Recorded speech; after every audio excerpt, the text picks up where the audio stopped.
Bonjour tout le monde, donc comme promis je vous fais une vidéo sur l'autobronzant Nu Skin donc, que j'ai testé cette semaine et je l'ai testé aussi sur une amie. Donc pourquoi je l'ai testé sur moi et sur une amie? Donc parce que sur moi l'effet a été très rapide parce que j'ai une peau déjà légèrement bronzée, donc en une application et très rapidement j'ai vu le résultat. Donc j'ai quand même voulu tester sur une amie qui elle a une peau légèrement plus pâle que moi. Et donc je vous montrerai les effets à la fin de la vidéo sur mon amie. Donc l'autobronzant est à appliquer sur visage et corps. Il faut absolument faire un gommage avant de mettre l'autobronzant parce que c'est important.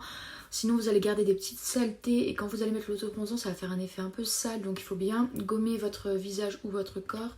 Et pourquoi pas faire un masque avant, mais ça c'est pas obligatoire.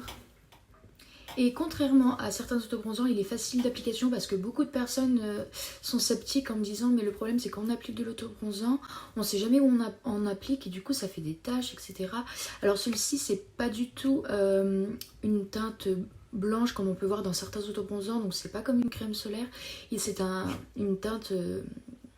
une crème teintée, donc elle est scintillante aussi, donc on le voit quand on applique ou on l'applique, donc ça c'est quand même super pratique. Une autre qualité de cet autobronzant c'est qu'il sèche très rapidement, donc vous n'avez pas besoin d'être 1 heure sans vos vêtements à attendre que l'autobronzant sèche. En 15 minutes il sera sec et vous allez voir les résultats au bout de 20 minutes, 30 minutes, et au bout d'1 heure vous aurez le résultat complet.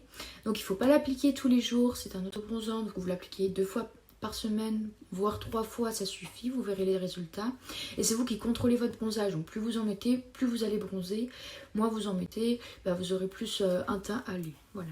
Donc évitez toujours bien sûr le contour des yeux, les racines des cheveux et les sourcils parce que ça va pouvoir faire une teinte légèrement orangée à ces niveaux-là. Moi personnellement, maintenant que je l'ai, je l'utilise à la place de mon fond de teint parce que l'été j'aime pas du tout mettre de fond de teint, j'aime pas, je ne sens pas ma peau respirer. Donc je mets ça et on va voir comment ça va se passer. Donc j'espère que la vidéo sur l'autobronzant vous a plu. Je préfère faire des courtes vidéos, pas ennuyeuses parce que j'aime pas les longues vidéos. Et donc là-dessus vous allez voir l'avant-après des jambes de mon ami qui a testé l'autobronzant. Voilà. Donc voilà, donc là c'était après première application, j'ai pris une photo, donc on voit que sur la jambe gauche c'est légèrement plus bronzé. Donc ensuite on a l'effet au bout de deux applications, donc comme pareil la jambe gauche j'ai remis une couche d'autobronzant et donc on voit que là il y a quand même un résultat un peu plus important.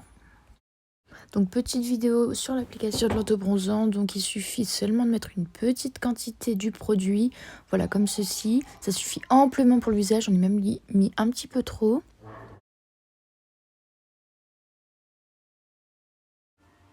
Donc comme vous le voyez, c'est très simple d'application, je l'utilise comme une crème hydratante. On voit bien où on en met vu que c'est une crème teintée. Donc je n'hésite pas à en mettre dans le cou pour pas qu'il y ait une grosse démarcation entre la tête et le cou. J'en mets aussi parfois sur le buste et là comme vous voyez, on va voir légèrement le résultat dès l'application. Donc voilà, j'espère que cette vidéo vous a plu et on se retrouve très vite pour une prochaine vidéo.